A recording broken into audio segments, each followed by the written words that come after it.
Muy buenas tardes, hermanos, amigos que nos ven por este canal. Gracias por su fidelidad, gracias por siempre estar atentos al mensaje de los lunes en la tarde. Queremos hoy una vez más traer un resumen del mensaje dominical y quiero tocar con ustedes el tema de la doctrina de la Trinidad. Pero antes permítame hacer algunas acotaciones preliminares. Una es que hay cosas que nosotros podemos entender en la medida que Dios nos revela. Me explico. Todo lo que nosotros sabemos de Dios es porque Dios nos los ha revelado. Jesús, cuando habló con Nicodemo, le dijo estas palabras: si os he dicho cosas terrenales y no las entendéis, ¿qué tal si os dijere las espirituales? O sea, de ahí podemos deducir que hay niveles de lenguaje. Un lenguaje terrenal, un lenguaje angelical, un lenguaje celestial. Un lenguaje angelical es cuando Gabriel, ¿verdad?, el enviado de Dios, le habló a María y le dijo que ella tendría a nuestro Señor Jesucristo en su vientre, ¿verdad? Eso. Y un lenguaje celestial es simplemente cuando Dios dijo: este es mi Hijo amado en quien tengo complacencia. O sea, son los niveles de lenguaje. Ahora, estos niveles de lenguaje pueden tener su propia complejidad, tanto en el nivel terrenal, como el nivel angelical, como el nivel celestial. Y con esto quiero acotar algo, ¿no? Y es que quisiera hacer una diferencia o definir claramente lo que es un misterio y lo que es un enigma. Un enigma es algo que no se puede saber qué es. Es como pararse frente a una pared de concreto armado de unos 6, 8 metros de altura y usted no sabe lo que hay detrás de esa pared. No hay manera. Una pared lisa, no hay manera de subirla, no hay manera, infranqueable. Eso es un enigma. Nunca podrá saber qué hay de otro lado. Pero el misterio tiene otras características y es algo que no sabemos, pero que podemos ir ahondando y experimentando con la guía del Señor hasta que Dios nos va aclarando la situación. Entonces, antes era un misterio, pero se van quitando los velos, se van quitando los velos y lo que era inaccesible ahora se hace accesible. Eso es un misterio, el concepto del misterio. Como decía ayer, es como cuando uno va a bucear, ¿verdad? Uno puede nadar en la superficie y está bien, pero cuando quiere saber qué hay en el fondo del mar o en el fondo del lugar donde está nadando, bueno, tiene una capacidad de llegar hasta 3, 4, 5 metros y llega un momento en que tiene que saber que no puede ir más abajo, pero disfruta hasta donde ha llegado. Si quiere ir más abajo, ya Dios le tendrá que proveer de equipos o de cuestiones adicionales para que pueda profundizar. En cuanto a la doctrina de la Trinidad, siempre vamos a estar ahondando, aunque sabemos que no hemos llegado al fondo. ¿Sabe por qué? Porque Dios se revela. Uno no lo conoce plenamente. Dice él: ¿quién conoce la mente de Dios? Pregunta Pablo, sino el Espíritu de Dios que mora en él. El único que conoce a Dios plenamente es el Espíritu de Dios que mora en él. Así, citándome, circunscribiendo solamente al texto que dijo Pablo. De tal manera que el Espíritu que mora en él ha querido que resida en nuestras vidas para irnos revelando el conocimiento de Dios progresivamente. O sea que Dios se revela de manera progresiva. Entonces, entrando al concepto de la Trinidad, Dios es Dios trino. No es un dogma. No voy a aclarar lo que es un dogma y una doctrina. Un dogma es un axioma, es un lenguaje axiomático, o sea, de una declaración que se asume que es verdad y se obliga a que se obedezca. Se cree en eso, punto. No tiene explicación, no tiene replique, no tiene nada. En cambio, la doctrina es aquel conocimiento que se forma a través, ¿verdad?, del consenso o de la revelación que hay en medio de la iglesia. Y se forma una doctrina. No se forma de un texto, pero se forma de la suma de muchos textos bíblicos para que haya un compendio integral de la palabra de Dios que sostiene dicha doctrina. La doctrina, en otra parte, es lo que la iglesia cree. Cada iglesia debe ser distinguida no por la forma del templo, no por cómo se visten los congregantes, no por la liturgia de su culto, no, no, no. La forma fundamental que distingue una congregación de otra es su doctrina. Y la doctrina entonces es lo que nosotros creemos y a su vez enseñamos. Toda iglesia debe ser defensora de su doctrina. Y me adelanto un poco en este tema porque sabe, usted va a encontrar personas que discrepan de lo que voy a mostrarles en estos momentos. Discrepan, y no discrepan de ahora, discrepan desde el comienzo de la iglesia. Siempre han habido corrientes que no pueden llegar al entendimiento de esto. Y yo diría, no porque son menos, o no porque son satánicos, o no porque están desviados, no. Simplemente no han llegado a la revelación. Acuérdense que un tiempo atrás nosotros tampoco mirábamos el evangelio con cara bonita. Veíamos eso como raro. Y hoy día le damos gracias a Dios infinita por habernos revelado su palabra. Entonces, sin pretexto de hacer juicio sobre la gente que piense diferente, pero sí con la determinación de defender y hacer que se respete lo que nosotros creemos. Entonces, por eso es la competencia o la pertinencia del mensaje de esto, de la doctrina de la Trinidad en este tiempo. Todos los que se oponen y aún las potestades que se ciernen en torno a la iglesia, siempre han querido distorsionar, como la palabra dice del diablo, disfrazar, distorsionar la verdad de Dios. Y siempre Dios ha levantado hombres y mujeres para defender la verdad de Dios. Así que hasta el día de hoy, a nosotros o nosotros somos los que nos toca tomar la bandera o el testigo para defender esta verdad. Toda la Biblia está llena de, yo no he contabilizado cuántos, pero muchos pasajes que enseñan de la pluralidad de Dios. De la pluralidad de Dios. Voy a tomar algunos textos para que ustedes vayan considerándola. En primer lugar, vamos a tomar Génesis capítulo 1, versículo 1 al 3. Seguidamente vamos a leer Génesis 1, 26 y por último vamos a leer Génesis 11, 7. Tres citas bíblicas que van a servir de introducción. En el principio crió Dios los cielos y la tierra estaba desordenada y vacía, y las tinieblas estaban sobre la faz del abismo, y el Espíritu de Dios se movía sobre la faz de las aguas. Y dijo Dios, sea la luz, y fue la luz. 1:26. Entonces dijo Dios, hagamos al hombre a nuestra imagen, conforme a nuestra semejanza, y señoree en los peces del mar, en las aves de los cielos, en las bestias, en toda la tierra y en todo animal que se arrastra sobre la tierra. El 11:7 dice, ahora pues, descendamos y confundamos allí su lengua, para que ninguno entienda el habla de su compañero. Gracias, Luis. Permítame entonces acotar en la primera cita. La primera cita está en Génesis capítulo 1, versículo del 1 al 3. Dios siempre va a reflejar su carácter, va a reflejar lo que Él es. Y cuando digo que Dios es una pluralidad, entonces su pluralidad en la dimensión que está, nosotros defendemos la tricotomía, esas tres partes que conforman al Dios único, siempre van a estar reflejadas en lo que hace. Por ejemplo, dice el pasaje, en el principio creó Dios los cielos y la tierra estaba desordenada y vacía, y el Espíritu de Dios se movía sobre la faz de la tierra, o sobre la faz del abismo, perdón, y el Espíritu de Dios se movía sobre las aguas, y dijo Dios. Ahí están los tres que conforman la Trinidad. En el principio creó Dios, 1. El Espíritu de Dios se movía, 2.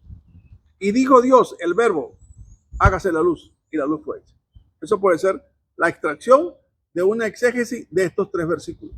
Otra, cuando dice en el principio, tiempo,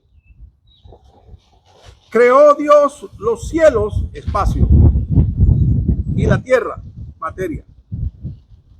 Tres elementos fundamentales: el tiempo, el espacio y la materia. Pero aún en los elementos que han creado también existe una dimensión tripartita o tridimensional. Uno, en el principio, es el tiempo. El tiempo es pasado, presente y futuro, ¿verdad? Creó Dios los cielos, el espacio. El espacio todos sabemos que es altura, ancho y profundidad. Y la tierra, la materia, estado sólido, estado líquido y estado gaseoso. ¿Qué quiero hacer con esta inferencia de lo que estoy tratando de extraer de estos versículos? Que cada uno de ellos nos enseña una conjunción tripartita. Dios está mostrando exactamente lo que Él es y nos está enseñando que Dios es un Dios trino.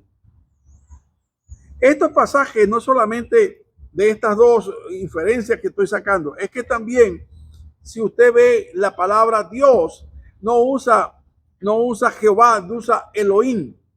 Y Elohim es un nombre plural, dioses.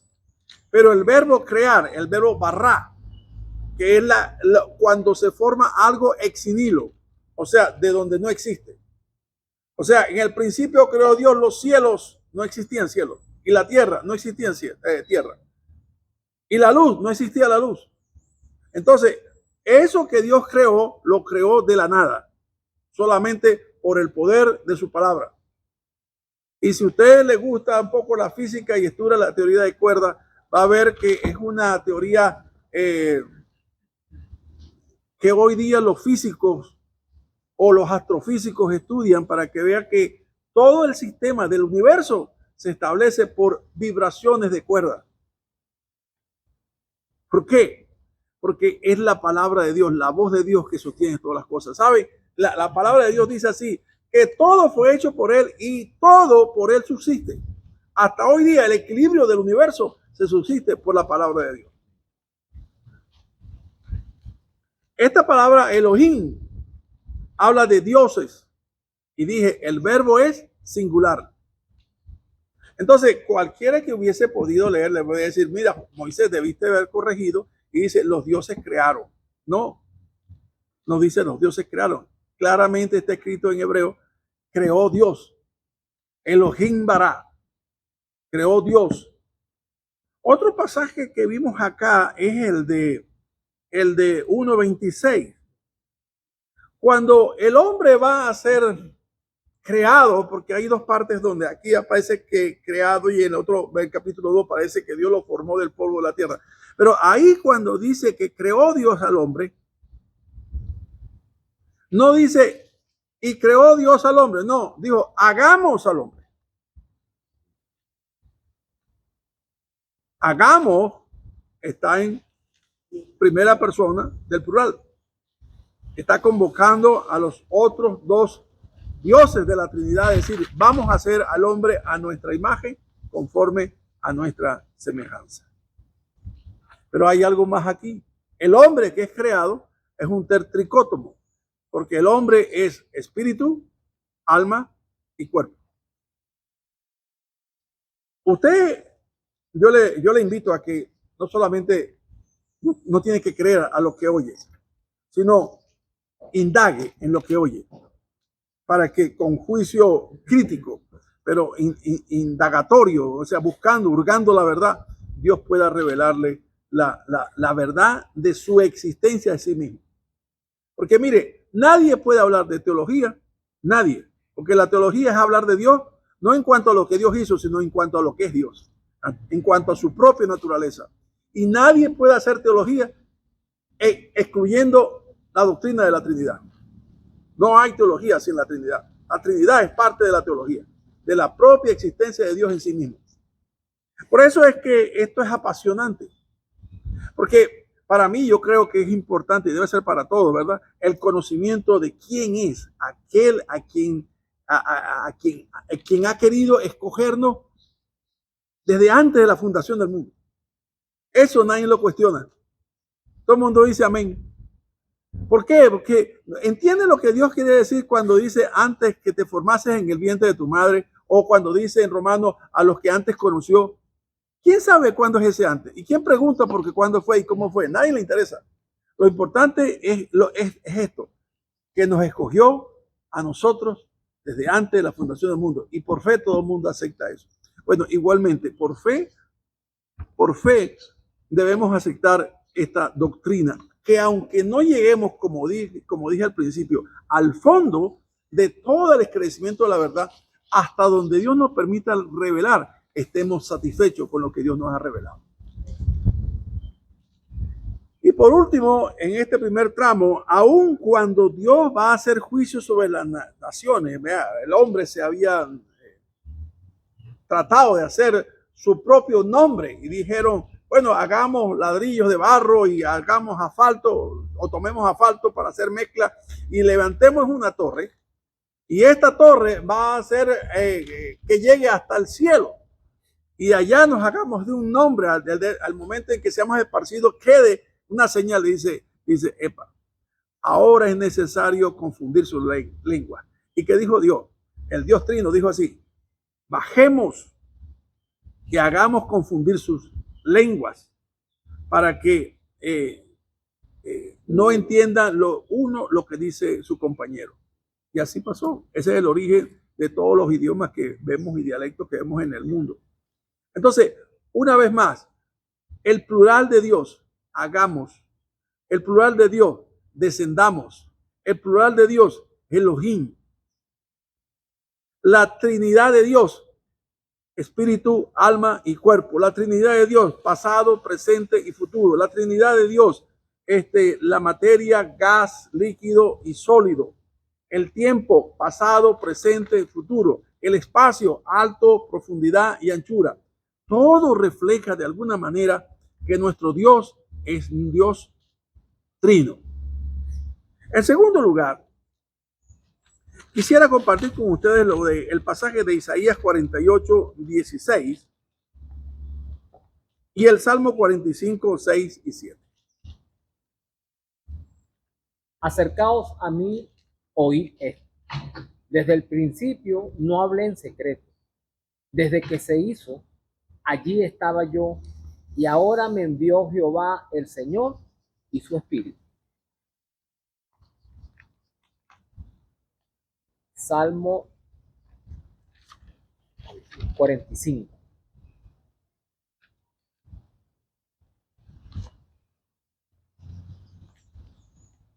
Seis y 7.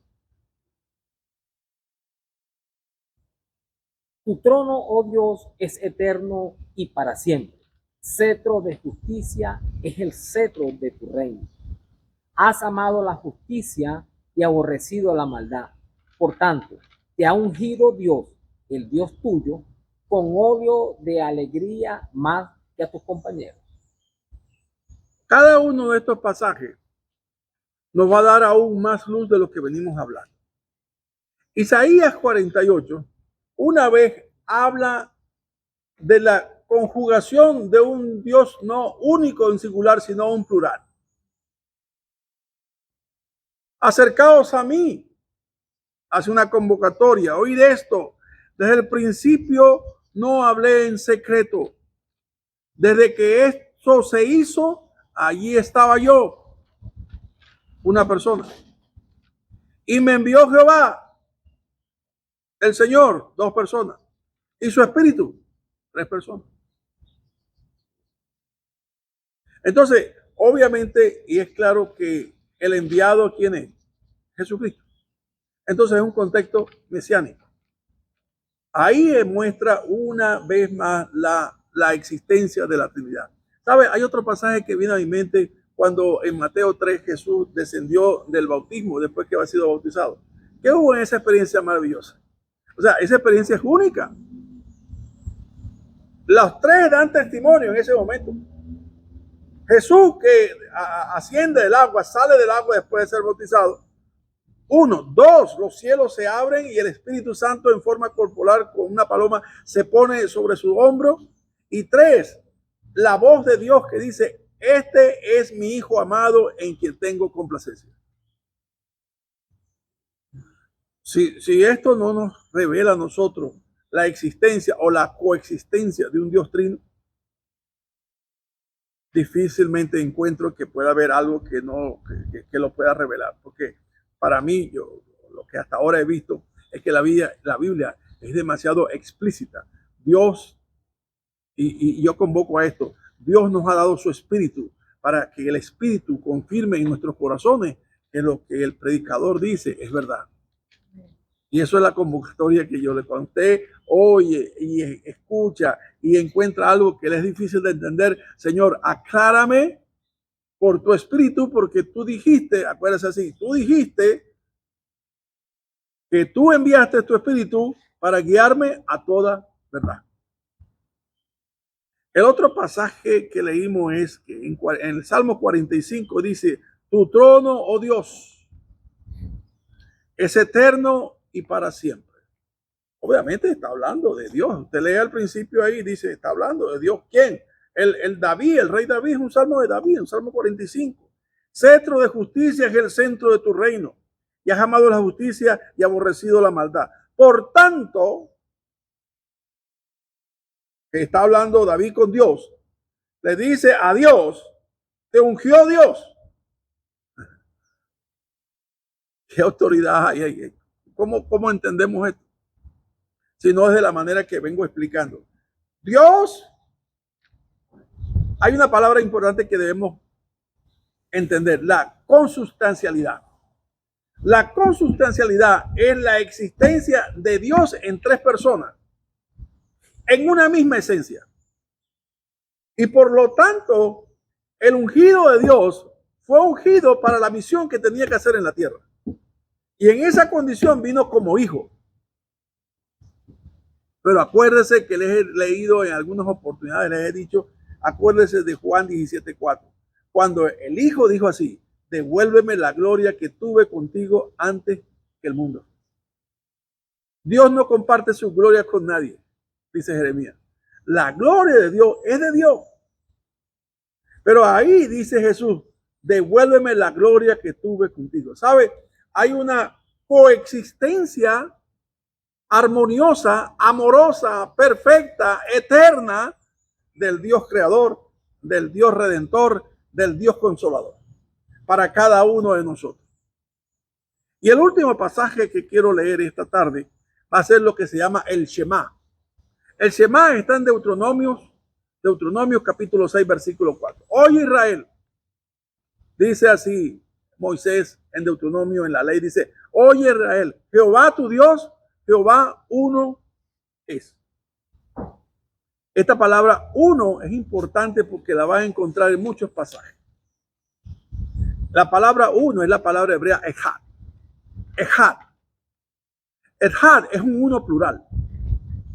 Cuando vimos en el capítulo 11 de Génesis que el pueblo se había decidido crear una torre, ella dijo, descendamos porque ahora el pueblo es uno.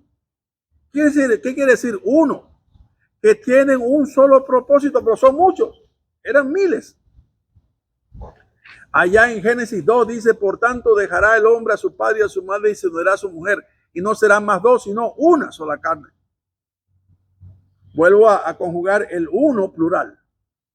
El uno plural se conjuga en muchos pasajes de la Biblia para mostrar que hay una pluralidad en Dios, correcto. Que Dios es un Dios plural, un Dios trino, correcto. Y eso es lo que ahora nosotros, la competencia del mensaje en estos días. Usted dirá, ¿para qué me sirve esto, pastor? Te voy a decir para qué sirve. Uno, porque cuando uno no conoce a Dios, no le puede amar en la dimensión que él quiere ser amado. Primero. Segundo, cuando uno no conoce a Dios, no le puede obedecer como Dios quiere ser obedecido.